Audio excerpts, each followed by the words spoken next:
Hello friends, welcome to study with smartness. I hope कि आप जहां भी होंगे स्वस्थ एवं सुरक्षित होंगे। तो दोस्तों, आज हम बात करेंगे जनरल नॉलेज के कुछ इंपॉर्टेंट क्वेश्चंस के बारे में।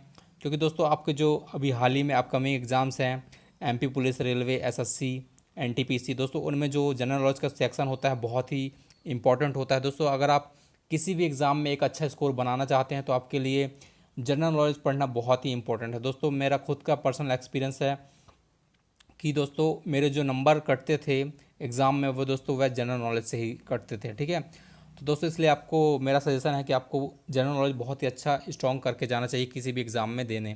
ठीक है, तो दोस्तों अगर आप इस चैनल पर नए आए हैं तो चैनल को सब्सक्राइब कर लीजिए एंड बेल आइकन भी प्रेस कर लीजिए, क्योंकि दोस्तों हम आपके लिए ऐसे ही इंपॉर्टेंट वीडियोज़ जनरल नॉलेज के आपको डेली प्रोवाइड करते हैं। तो दोस्तों चलिए स्टार्ट करते हैं। आपका पहला क्वेश्चन देखते हैं। आपका पहला क्वेश्चन है दोस्तों, अभिनव भारत नामक संस्था की स्थापना किसने की? ऑप्शन है हेमचंद्र, महात्मा गांधी, विनायक दामोदर सावरकर, लाला लाजपत राय। तो दोस्तों यहाँ पे जो आपका राइट आंसर है, अभिनव भारत नामक संस्था की स्थापना option number C, Vinayak Damodar Savarkar ने की। ठीक है दोस्तों, 1904 में विनायक दामोदर सावरकर ने अभिनव भारत नामक संस्था की स्थापना की थी, जिसका उद्देश्य था क्रांतिकारी और राजनीतिज्ञों को एक मंच पर इकट्ठा करना। ठीक है दोस्तों, विनायक दामोदर सावरकर का जो जन्म हुआ था 28 मई 1883 को हुआ था और इनकी मृत्यु 26 फरवरी 1966 को मुंबई में हो गई थी। दोस्तों एक इम्पॉर्टेंट क्वेश्चन है जो कि इनके नाम से बनता है दोस्तों, वह है जो पोर्ट ब्लेयर के जो हवाई अड्डा है दोस्तों वह इन्हीं के नाम पर बनाया है, जिनका नाम है वीर सावरकर अंतर्राष्ट्रीय हवाई अड्डा। दोस्तों विनायक दामोदर सावरकर का जो उपनाम है या फिर जिस नाम से अधिक जाने जाते हैं वह है वीर सावरकर। ठीक है, तो आपको याद रखना है वीर सावरकर। और अभिनव भारत नामक संस्था की स्थापना विनायक दामोदर सावरकर ने की। नेक्स्ट क्वेश्चन देखते हैं। नेक्स्ट है दोस्तों, मोहम्मद शाह को नादिर शाह ने कब बंदी बना लिया था? मोहम्मद शाह को नादिर शाह ने कब बंदी बना लिया था? ऑप्शन है 1738, 39, 40 या फिर 41। तो दोस्तों यहाँ पे जो आपका राइट आंसर है, मोहम्मद शाह को नादिर शाह ने 1739 में बंदी बना लिया था। 1739 में दोस्तों जो नादिर शाह है वह फ़ारस का राजा था। दोस्तों एक इम्पॉर्टेंट है कि जो नादिर शाह है उसको ईरान का नेपोलियन कहा जाता है। ईरान का नेपोलियन कहा जाता है और इसने भारत पर 16 फरवरी 1739 को आक्रमण किया था।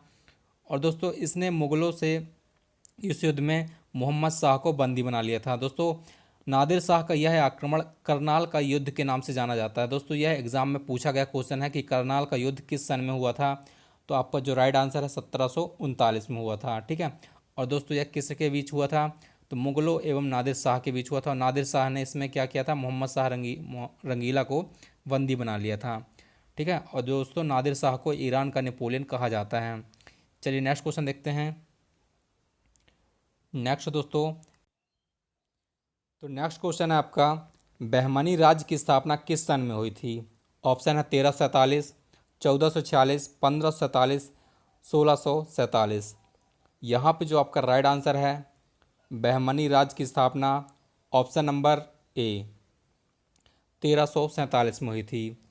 बहमनी साम्राज्य की स्थापना 1347 में हसन गंगू ने की थी। दोस्तों हसन गंगू ने दोस्तों, लेकिन इसने जो शासन किया था वह अलाउद्दीन बहमन शाह के नाम से किया था। अलाउद्दीन बहमन शाह। दोस्तों कई बार एग्ज़ाम में पूछा गया है कि अलाउद्दीन बहमन शाह का मूल नाम क्या था? तो उसका मूल नाम था हसन गंगू। ठीक है दोस्तों, जब बहमानी साम्राज्य की स्थापना हुई थी तब दिल्ली में किस का शासनकाल था?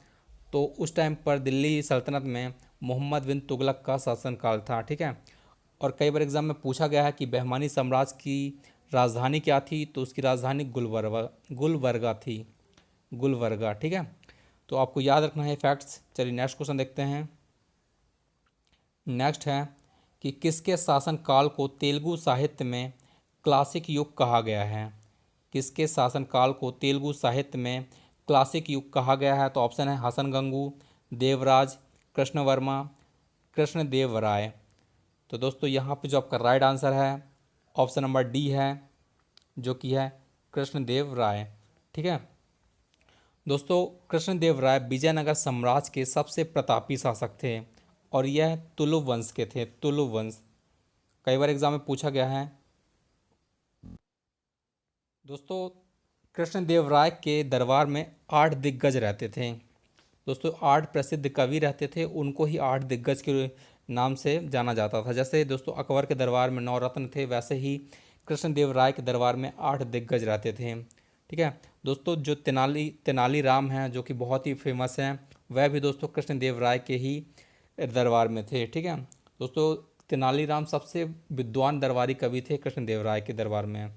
तेनालीराम का जो मूल नाम था वह दोस्तों वह रामलिंगम था, लेकिन यह तेनाली गांव से आते थे इसलिए इनका नाम तेनाली राम पड़ गया था। ठीक है, और दोस्तों जो कृष्णदेव राय हैं इन्होंने आंध्र भोज की उपाधि ली थी। राजा भोज तो आप जानते होंगे दोस्तों, लेकिन जो कृष्णदेव राय हैं इन्होंने आंध्र भोज की उपाधि ली थी, तो आपको याद रखना है आंध्र भोज। दोस्तों नेक्स्ट क्वेश्चन देखते हैं आप। नेक्स्ट है, कौन सा रूसी यात्री बहमनी साम्राज्य की यात्रा पर आया था? ठीक है, ऑप्शन है निकितन, हेक्टर, विल्सन, डेविड। तो यहाँ पे जो आपका राइट आंसर है, कौन सा रूसी यात्री बहमनी साम्राज्य की यात्रा पर आया था, तो option number A is the right answer, निकितन।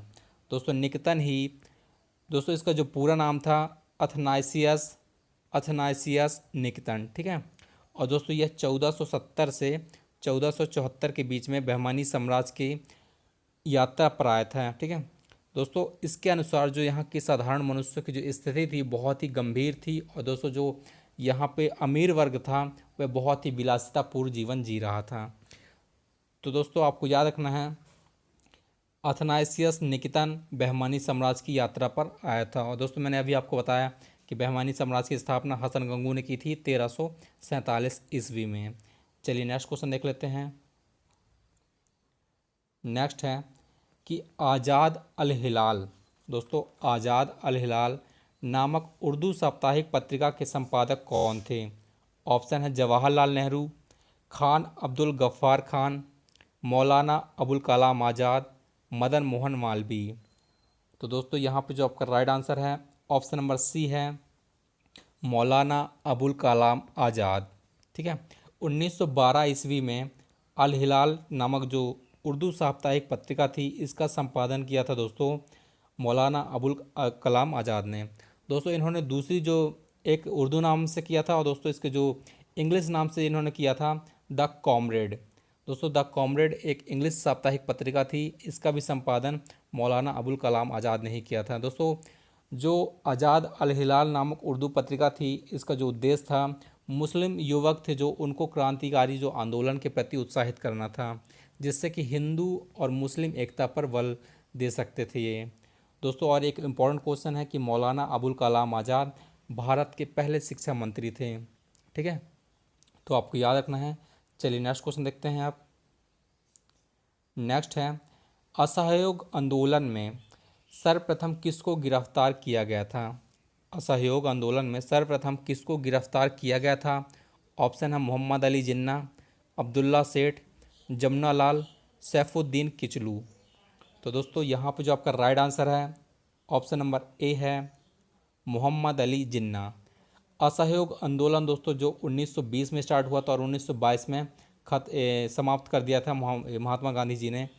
दोस्तों वह चौरा चौरी के कांड के बाद उन्होंने सोचा कि हिंसात्मक जो गतिविधियां बढ़ रही थी इसलिए उन्होंने इसको बंद कर दिया था। लेकिन दोस्तों असहयोग आंदोलन जो सर्वप्रथम गिरफ्तार हुए थे वह मोहम्मद अली जिन्ना थे। दोस्तों यह पहले मुस्लिम लीग के सदस्य हुआ करते थे। मुस्लिम लीग की स्थापना 30 दिसंबर 1906 को ढाका बांग्लादेश में हुई थी। ठीक है, और दोस्तों जो मोहम्मद अली जिन्ना हैं बहुत ही इंपॉर्टेंट शख्सियत थे, और यह पहले मुस्लिम लीग के नेता थे और आगे चलकर यह पाकिस्तान के पहले गवर्नर जनरल बने थे। ठीक है, पहले गवर्नर जनरल बने थे, और दोस्तों पाकिस्तान के संस्थापक के रूप में भी इनको जाना जाता है। और दोस्तों इनका जो एक इम्पॉर्टेंट नाम है वह कायदे आजम। दोस्तों कायदे आजम और बाबा ए कौम, दोस्तों कायदे आजम भी जाना इनके कहा जाता है और बाबा ए कौम भी कहा जाता है। बाबा ए कौम का मतलब है दोस्तों राष्ट्रपिता। ठीक है, तो पाकिस्तान में इनको बाबा ए कौम के नाम से भी जाना जाता है। तो दोस्तों आपको याद रखना है असहयोग आंदोलन में सर्वप्रथम मोहम्मद अली जिन्ना को ही गिरफ्तार किया गया था। नेक्स्ट क्वेश्चन पे चलते हैं। नेक्स्ट है सिखों के 9वें गुरु तेग बहादुर की हत्या किसने करा दी थी? सिखों के 9वें गुरु तेग बहादुर की हत्या किसने करा दी थी? तो ऑप्शन है औरंगजेब, जहांगीर, अकबर, बाबर। तो यहाँ पे जो आपका राइट आंसर है दोस्तों ऑप्शन नंबर ए है, जो कि है औरंगजेब। सिखों के 9वें गुरु थे दोस्तों गुरु तेग बहादुर। ठीक है, इनकी हत्या ही करवाई थी औरंगजेब ने इस्लाम ना स्वीकार करने पर। जो गुरु तेग बहादुर थे इन्होंने इस्लाम स्वीकार करने से मना कर दिया था, जिसके बाद इन्होंने औरंगजेब ने उनकी हत्या करवा दी थी। दोस्तों जो गुरु तेग बहादुर हैं इनका जो मूल नाम था दोस्तों वह त्यागमल था। त्यागमल। दोस्तों इनके जो पिता थे, इनके पिता और 8वें गुरु जो दोस्तों सिखों के 8वें गुरु थे हरगोविंद सिंह। ठीक है, तो दोस्तों उन्होंने करतारपुर की जंग में जब मुगल सेना के खिलाफ गुरु तेग बहादुर का जो पराक्रम देखा था, उसके बाद दोस्तों इन्होंने उनकी बहादुरी को देख करके ही उन्हें गुरु तेग बहादुर के उन्हें गुरु तेग बहादुर नाम दिया था। ठीक है, लेकिन उनका जो मूल नाम था त्यागमल था। तो आपको याद रखना है, इनकी जो हत्या करवाई थी औरंगजेब ने करवाई थी। और दोस्तों यह सिखों के 9वें गुरु थे। इन्होंने 16 अप्रैल 1664 को सिखों के 9वें गुरु के रूप में पद धारण किया था। और दोस्तों इनसे एक इम्पॉर्टेंट क्वेश्चन बनता है कि गुरु तेग बहादुर को उनके बलिदान के रूप में, बलिदान के लिए हिंद दी चादर के रूप में हिंद दी चादर कहा जाता है। ठीक है, गुरु तेग बहादुर को उनके बलिदान के लिए हिंद दी चादर कहा जाता है। तो आपको याद रखना है। चलिए नेक्स्ट क्वेश्चन देखते हैं। नेक्स्ट दोस्तों, महाभारत का पारसी अनुवाद किसके शासनकाल में हुआ था? ऑप्शन है जहांगीर, अकबर, हुमायूं, शेर शाह सूरी। तो यहाँ पे जो आपका राइट आंसर है महाभारत का पारसी अनुवाद ऑप्शन नंबर बी है, जो अकबर। दोस्तों अकबर के शासनकाल में ही हुआ था। ठीक है दोस्तों, जो पारसी में इसका जो अनुवाद हुआ था वह रज्मनामा के रूप में हुआ था। रज्मनामा।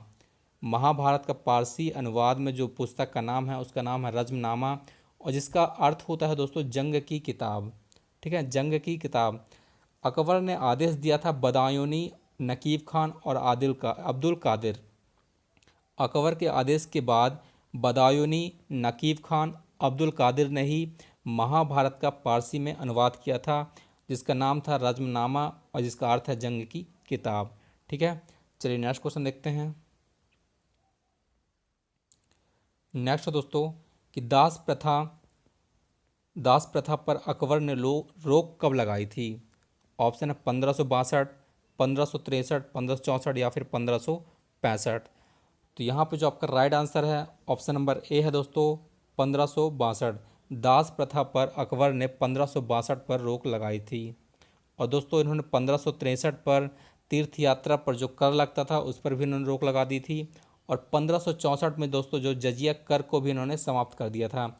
जजिया कर दोस्तों यह बहुत ही इम्पॉर्टेंट है, क्योंकि दोस्तों कई बार एग्जाम में इससे क्वेश्चन बने हैं। दोस्तों जजिया कर है जो वह गैर मुस्लिम था, यानी कि यह सिर्फ हिंदुओं से लेने वाला कर था। इस पर ही 1564 में अकबर ने रोक लगा दी थी। ठीक है, तो आपको याद रखना है। तो दोस्तों आज के लिए ये बहुत इंपॉर्टेंट क्वेश्चन आपके थे। अगर आप तो ये रहे आज के आपके इंपॉर्टेंट क्वेश्चंस। अगर आपको वीडियो अच्छा लगा है, आपको क्वेश्चन पसंद आए हैं, तो दोस्तों प्लीज़ चैनल को लाइक एंड सब्सक्राइब करना ना भूलिएगा। दोस्तों चलिए मिलते हैं नेक्स्ट वीडियो में, तब तक के लिए धन्यवाद।